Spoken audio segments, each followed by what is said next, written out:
43 mailmen fight the Germans, the first battle of World War II. This title alone makes me really want to watch it. It's by the Fat Electrician, which is always good.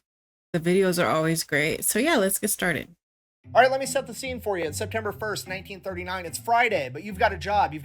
All right, let me set the scene for you. It's September 1st, 1939. It's Friday, but you've got a job. You've got stuff to do because you're a Polish mailman and you just got to work. So you grab your packages and you set out to go deliver the mail. And right as you step outside the post office, a bunch of armored vehicles pull up full of German SS soldiers, and they inform you that you're going to surrender or else. Do you A, surrender, or B, go back in the post office and proceed to get in a firefight with the Germans for the next 19 hours?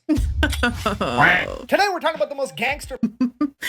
All these videos have the Germans just getting wrecked. It's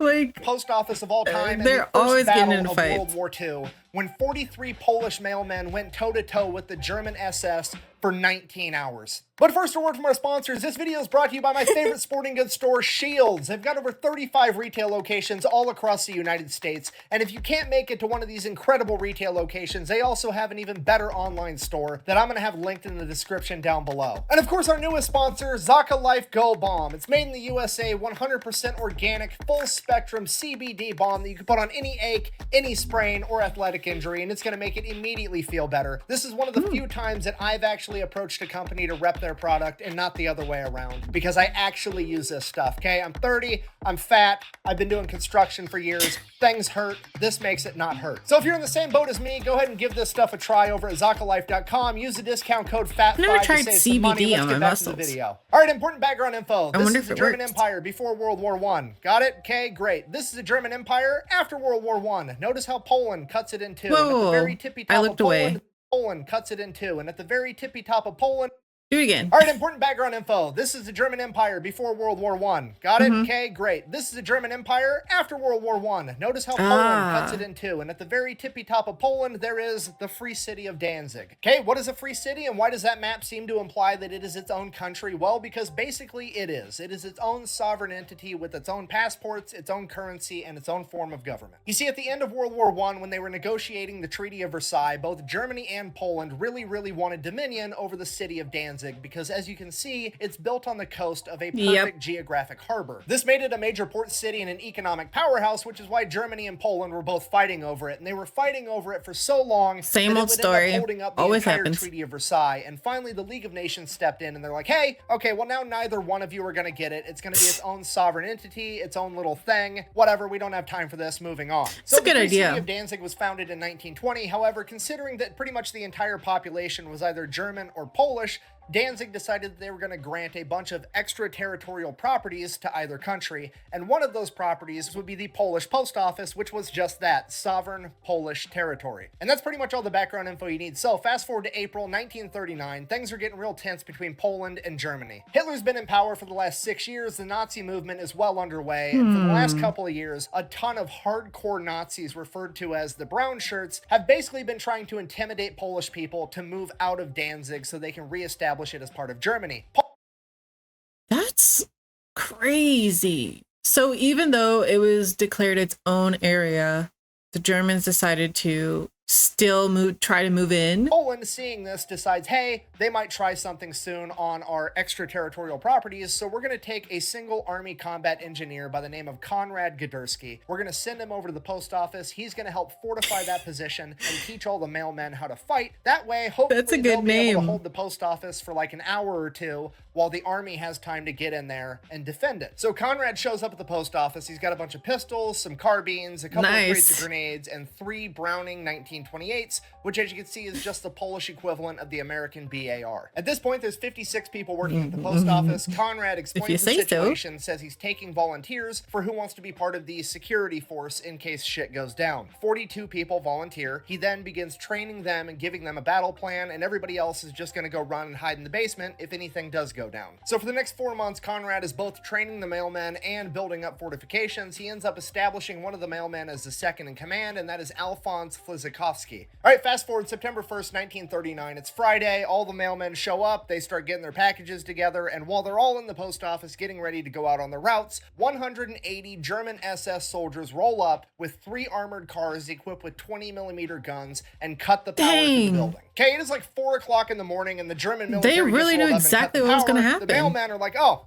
we're doing this. All right, yeah, so they go, good thing they get their guns, they head up to the second story and stick their guns out the window pointed at the Germans. And it is now a complete standoff between the German SS and the Polish post office. So they're having this military grade standoff, and then a bunch of... Let me go back a second. Hold on.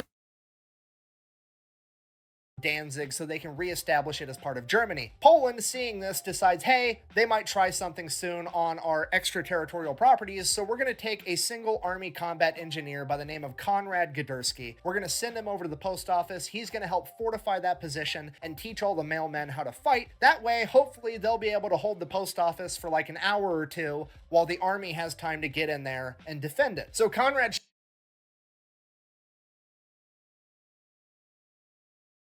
So was it the post office was some kind of important location that they thought was going to be attacked? So they had all the mailmen get trained. Men are interesting. Like, oh, we're doing and they were this. absolutely right. So right. They go, they get their guns, they head up to the second story and stick their guns out the window pointed at the Germans. And it is now a complete standoff between the German SS and the Polish post office. So they're having this military grade standoff, and then a bunch of civilians start showing up, like newspaper journalists and radio stations, and people are breaking out cameras and they're recording, and then just a giant mass of civilians shows up to watch. And as it turns out, they've all been invited by the Nazis to come and bear witness to the great German military retaking the city of Danzig. That's so once scary. They all show up and get the cameras up and rolling, then the head of the SS walks forward and makes an announcement to the front of the post office, basically saying, hey, why don't you guys just come out and surrender, give this post office back to the Germans that you stole it from. Clearly he was anticipating that a bunch of mailmen would just surrender, turning over the post office completely intact, making a great piece of propaganda for the Nazi war machine, showing that the Polish were just surrendering at the mere sight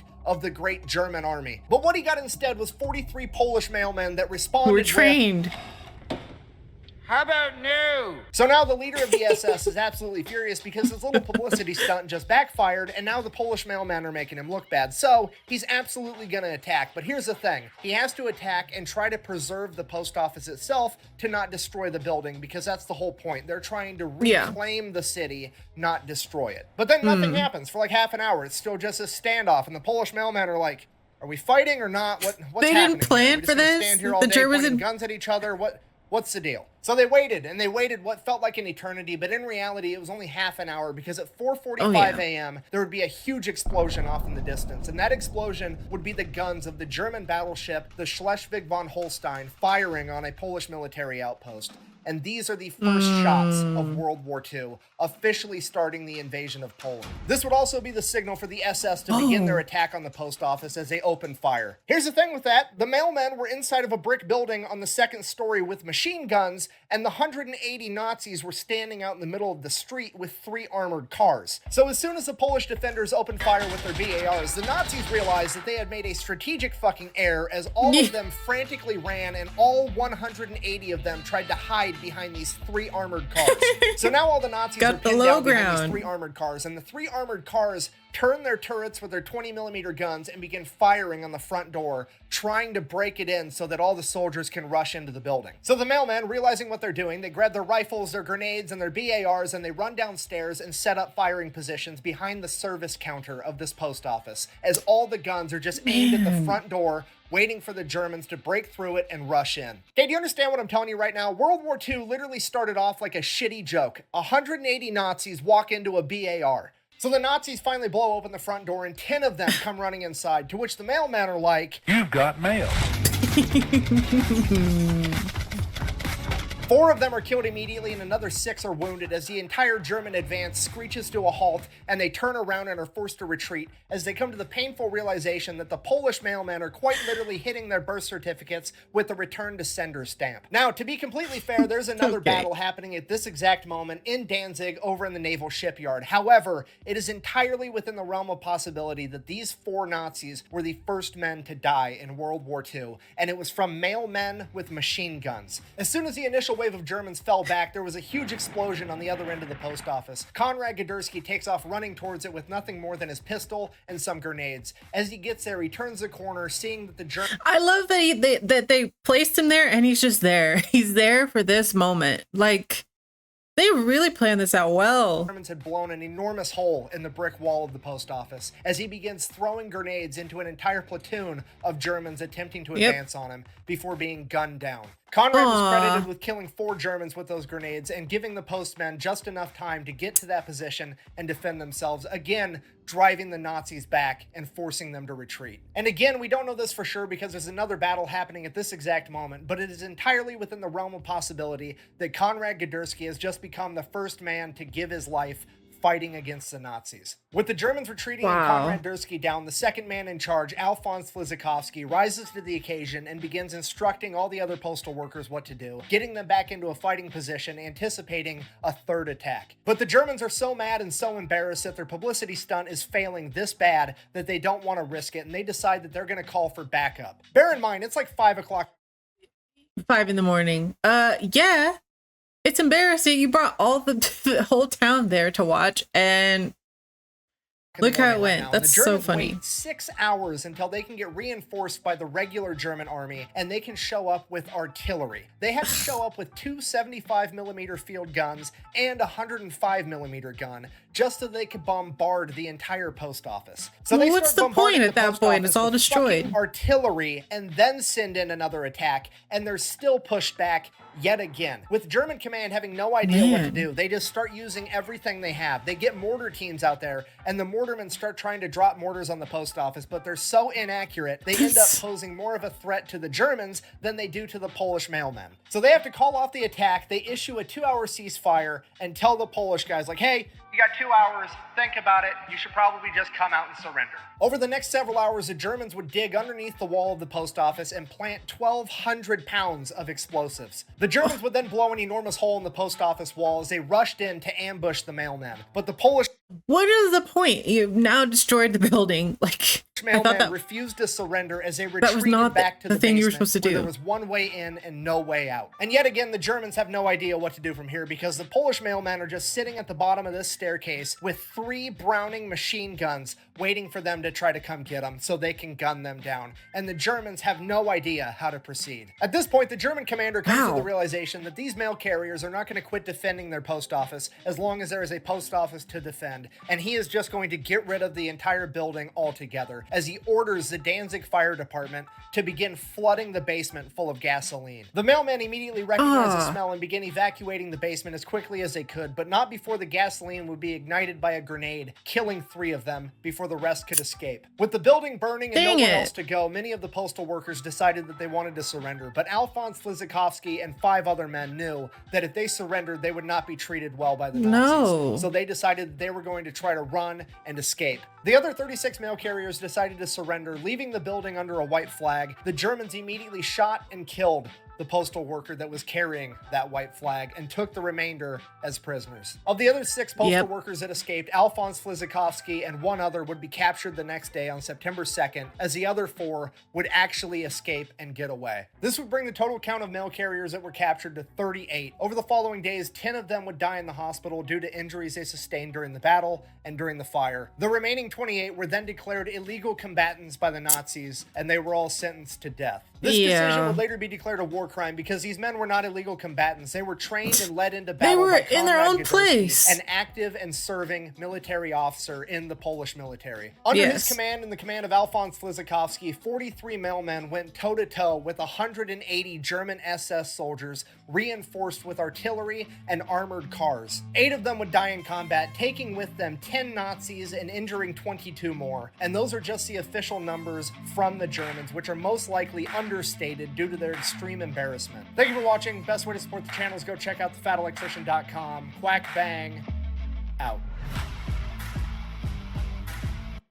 Dang. The start of World War II. That should have been a sign to just not bother. Would have been nice, wouldn't it? That was a good video. Those poor mailmen. It was pretty embarrassing for the Germans at that point. I mean, that's pretty embarrassing. And everyone was there to watch. I love learning history from the Fat Electrician. It just makes it so interesting and fun. Yeah. I'll leave the video in the description for you guys to go watch it. Make sure you subscribe to both of us if you'd like.